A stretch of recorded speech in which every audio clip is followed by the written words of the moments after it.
This is Common Ground. I'm your host, Sonja Wolf, and I'm back for episode 2 with Dr. Adam Baird, who is a specialist in armed violence prevention and street gangs. Today, we're going to talk about the responses to gang violence in Belize. Welcome, Adam. Hi, Sonja. Great to be back.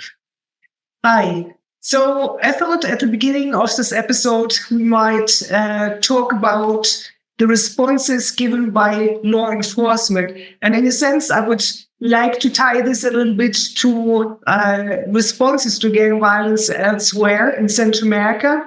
We mentioned in episode 1, where we talked about what draws young poor men into gangs, what life in the gangs is like, about how there are social roots of gang violence. In a way, it seems when we look at responses to gang violence, that there is really a disconnect between the social roots and certainly the official responses that are being given.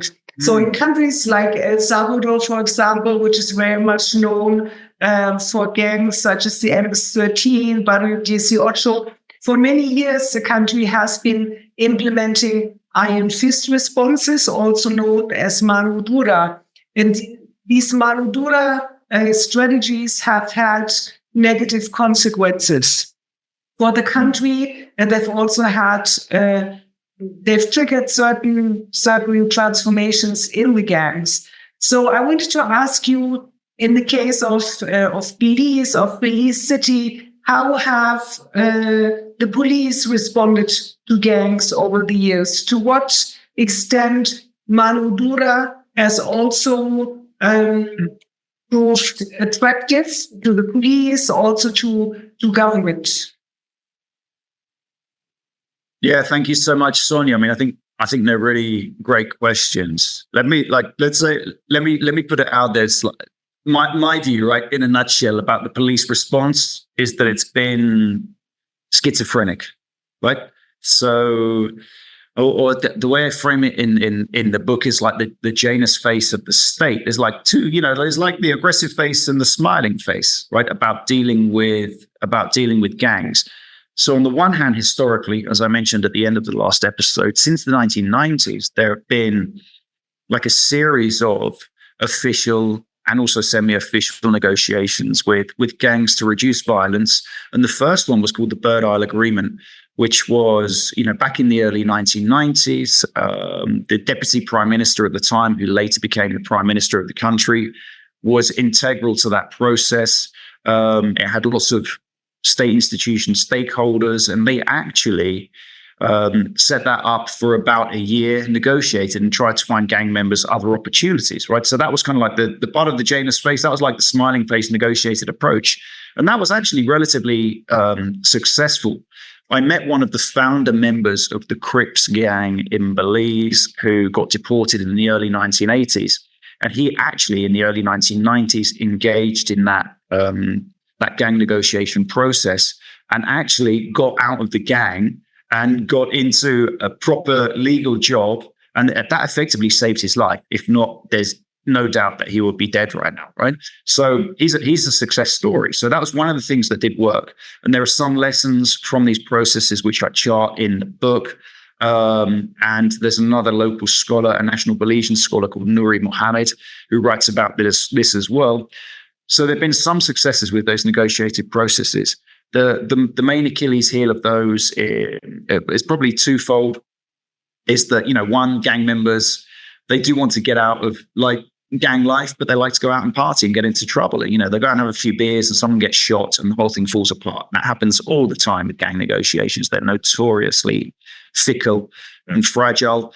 And the other issue was a state-based issue in Belize, that it worked well for about a year, this process, but then the state promised lots of things and ended up not delivering, right? So they partially delivered and then just hung them out to dry in terms of their promises. So the gang members thought, well, they're not stupid. They're like, well, there's no jobs. He did it for a year and now you've abandoned us. So they went back to the gangs, right?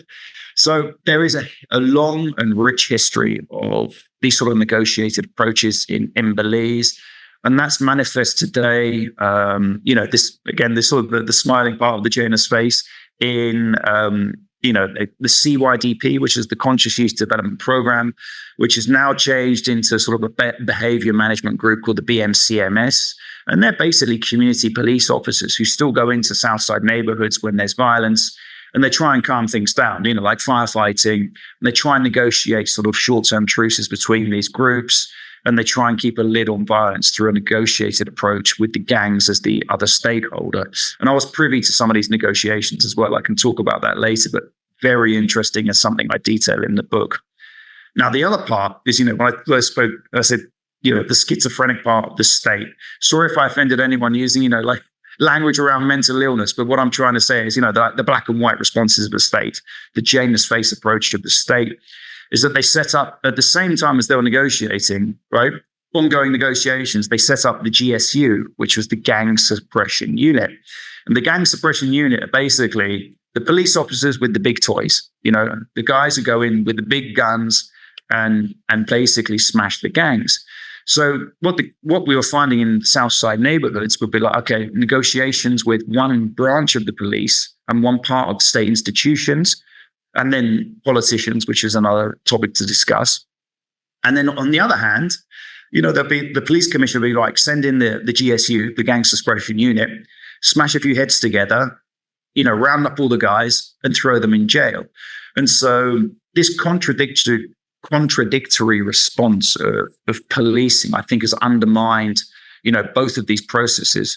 I mean, I'm with you, Sonja. I don't think that, whilst I do believe we need the rule of law, and if people commit crimes, they should be punished, these overarching manodura responses are really counterproductive, and they tend to create more violence and widespread human rights abuses, right? So they're seriously problematic. And they also, as I mentioned in the last episode, they deal with the symptoms, not the causes of these problems, right? So if we want to solve these issues, of course we need policing. Of course we need punitive responses. Of course some people have to go to jail. But fundamentally, you can't abandon it and disenfranchise an entire population and then through corruption steal all the money that's supposed to be going to these populations to support them and then tell them, you're the problem because you're becoming violent, right? So I think the burden of responsibility for violence, for gang violence in Belize, is upon the state. But unfortunately, the state, whilst they do negotiate and they do try and develop, especially with the current administration, they lean into this policing approach, which is, we just need to put more of them in jail. We just need to catch them. We just need to do better geo-localization, better mapping, better intelligence, fill up the jails. And of course, that can't be a long-term solution. The long-term solution, and this is what I argue in the conclusion of the book, is tackling this chronic vulnerability. And as we mentioned in the last episode, which drives, young men into gangs and drives young women into vulnerable situations as well. So that's kind of like my historical take on policing on Southside. I'd like to return for a moment to the negotiations. There are also other examples in the region. Ecuador has attempted negotiations. El Salvador, when Mauricio Funes was president, we know that other political parties and politicians in El Salvador have also negotiated for various reasons with the gangs. Could you... you mentioned lessons learned in the case of Belize, but why would governments want to negotiate with gangs, which are typically associated with crime and violence? Why negotiate with the perpetrators of violence, first of all? And second, when might these negotiations work? When might they fail? Yeah, Sonja, difficult questions, like the $1 million question, which I think a lot of us have been thinking about. Why do some negotiations work and why do some fail? Why do governments engage in these types of negotiations? And there's a very sort of Creole Belizean flavor to how these negotiations take place, which I'll talk about. So, I mean, in the Belizean case, I think it's really important to get across like the village-like dynamics of Belize City and the very close kinship ties. It's like everybody's a cousin of everybody and everybody knows everyone in Belize City. So, as I mentioned before, that the Blurt Isle negotiations, which took place in the early 1990s, and the deputy prime minister was there in those particular negotiations, Dean Barrow, who later became prime minister, right? Like their constituents, like they knew the parents of gang members, they knew some of the gang members. So parts of these negotiations were the politicians going to their constituency and going and sitting down with these people and going, "Come on, guys, like what the hell are you doing? I've known you for years. I know your families. We all know each other. Cut it out. We'll find you jobs." So there's a very like a Belizean Creole family kinship type of twist to the way these negotiations took place, which is very different from places like El Salvador and Ecuador, which were much more industrial scale compared to Belize.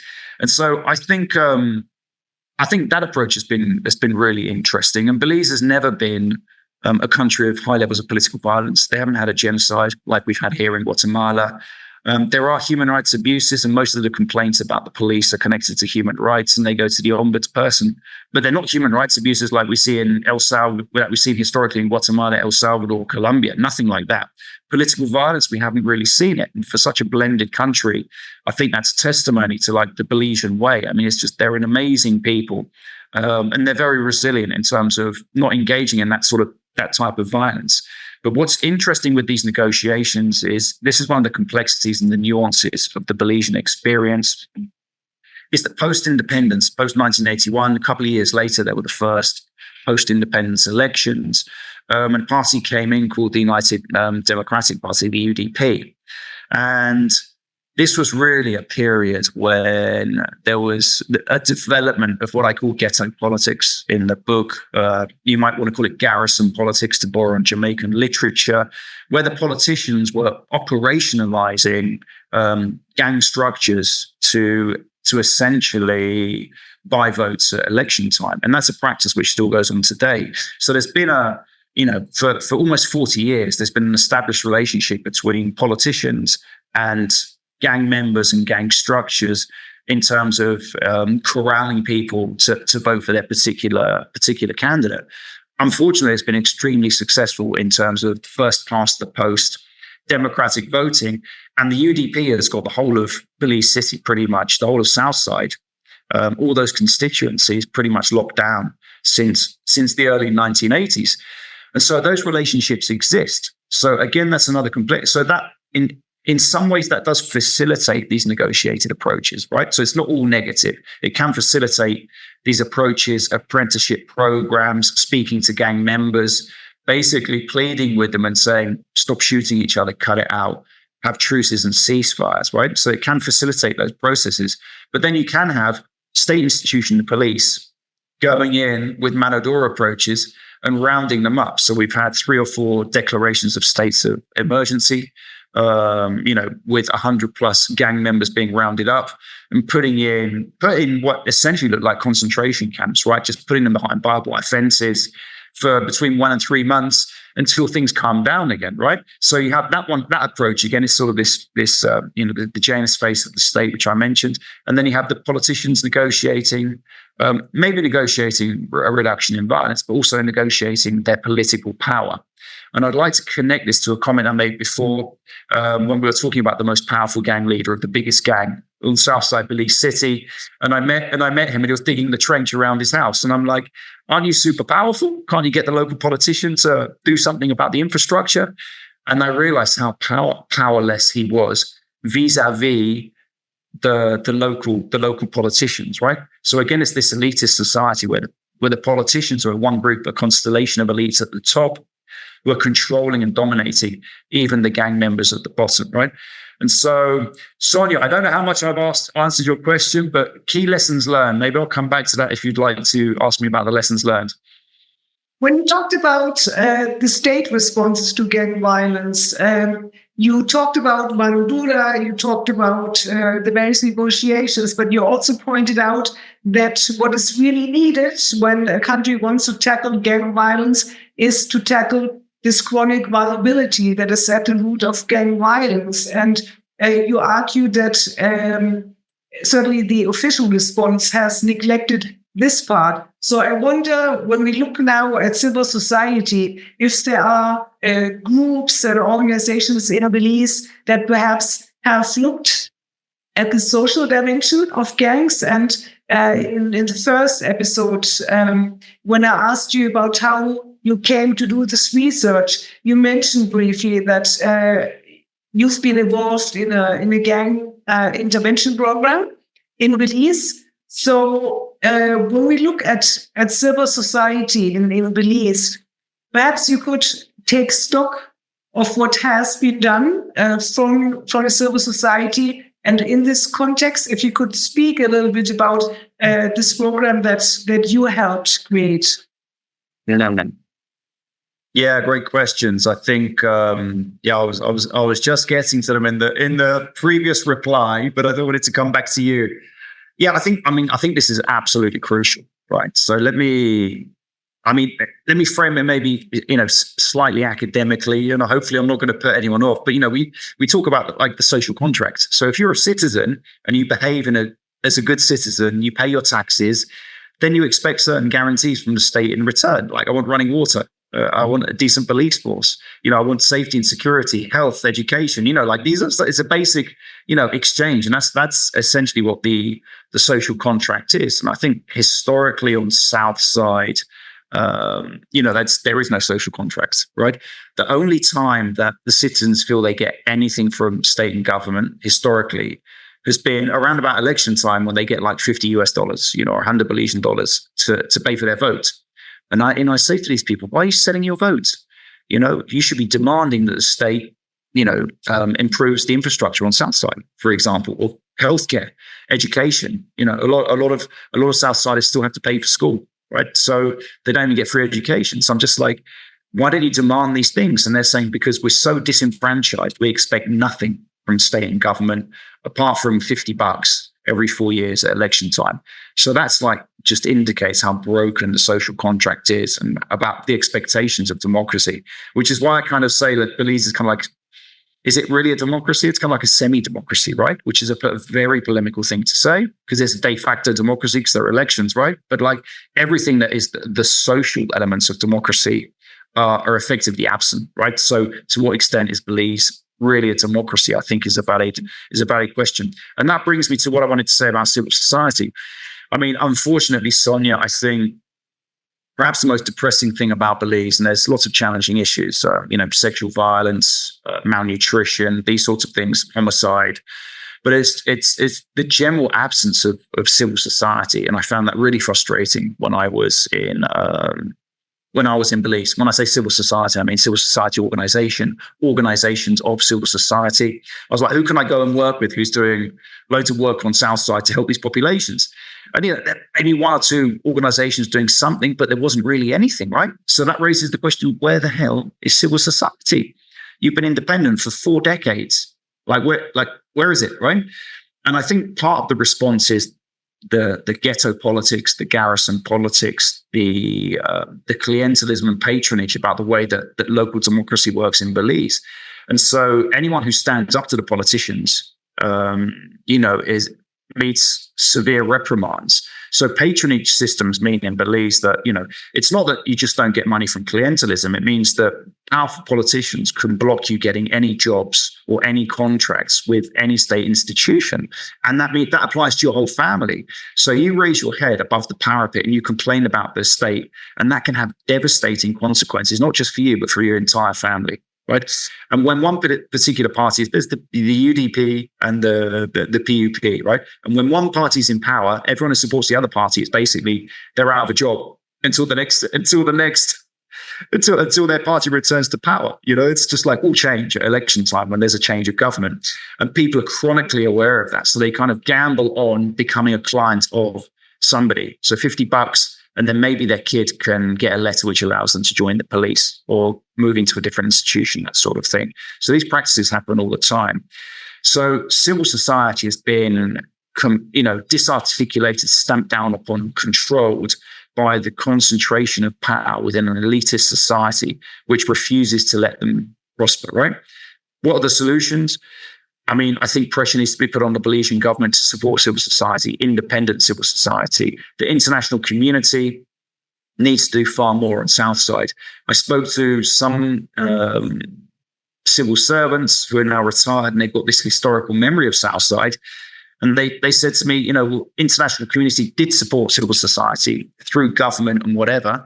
But effectively, they said because 90% of the money goes missing or gets siphoned off for overheads, you know, then they got tired and fed up and stopped doing it. And I tried to get funding in recent years to Southside, to projects for young men on Southside, and was totally unsuccessful.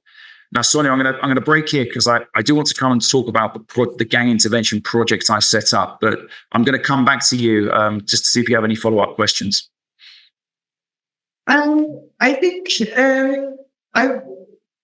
in a moment, I would like to talk a little bit more about the possibilities for gang intervention in the future. But perhaps if you could wrap up this part. Correct. Perhaps when I read your book, I mean, you're known because of your work in Colombia as a researcher on masculinities. And so when I read your book, I had this, I had the sense that when you went to Belize, you also wanted to keep working on masculinities, because this is something that struck you as important when we think about gang violence. So in that sense, could you explain a little bit in terms of lessons learned when you created this particular program? What were the lessons learned for you, your takeaways? Yeah, I think that's really important. So the projects, I think in the very beginning of the first episode, like, why did I go to Belize in the first place? And I was invited over by the United Nations Development Programme, the UNDP, to help them set up a project to tackle, urban violence, basically, in Belize City. So this led to us setting up a project between 2012 to 2014, which was funded by the US Embassy, which intervened with, about 125 young men who were in gangs or on the fringes of gangs or in at-risk neighborhoods. So we just tried to get the communities on Southside where there were lots of gangs and vulnerable young men. So I think there are a few key lessons that we learned out about. I think, first of all, when we set the project up, we designed the budget. We wanted to do like loads of workshops and talk to them and say, like, being a man isn't using violence. It's not using gender-based violence. It's not joining a gang and shooting people. It's not drinking on the corner. There are other, socially positive ways that you can become a man. So we had all these ideas, around, based on my academic research in Colombia, which you mentioned, about, how we can engage with their masculinity to try and send them down a non-violent pathway, which is what we thought. And then they turned up and they weren't engaging at all. And we were like, what the hell is going on? And they were turning up hungry. These were teenagers. Sort of the youngest was sort of 14, 15, up to about the age of 18. And they were turning up hungry and they couldn't concentrate. So we had to divert a part of the budget just to feed them, right? And so that's when we learned a very key lesson is when you have all these grand ideas, as we do as intellectuals and academics, about how we need to intervene, you need to get the basic needs right, the immediate needs of the population that you're working with. So we had to feed them, get shoes for some of them.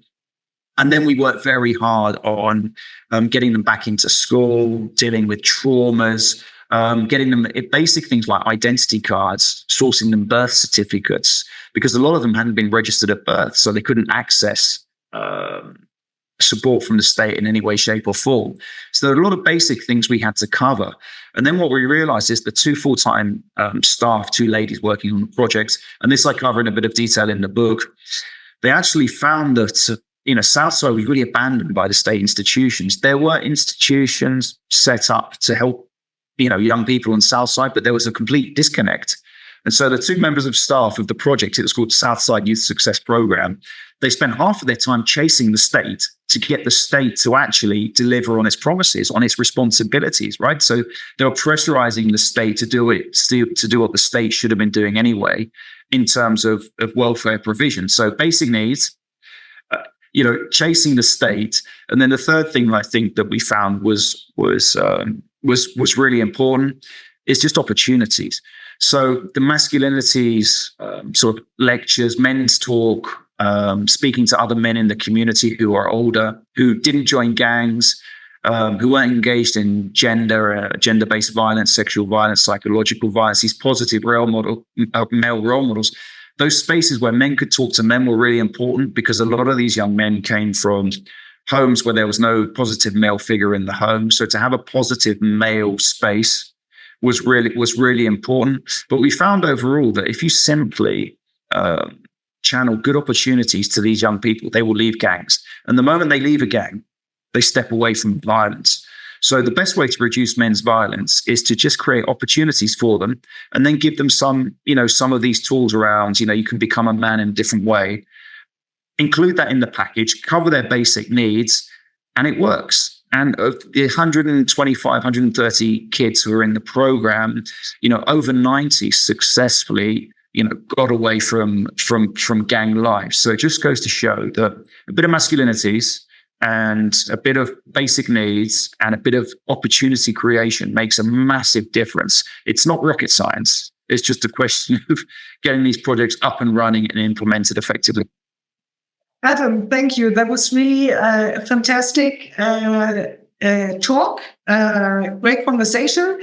I'm afraid we need to wrap it up. There's always more to be said about gang violence, challenges for gang interventions. So thanks very much, Adam, Dr. Adam Baird.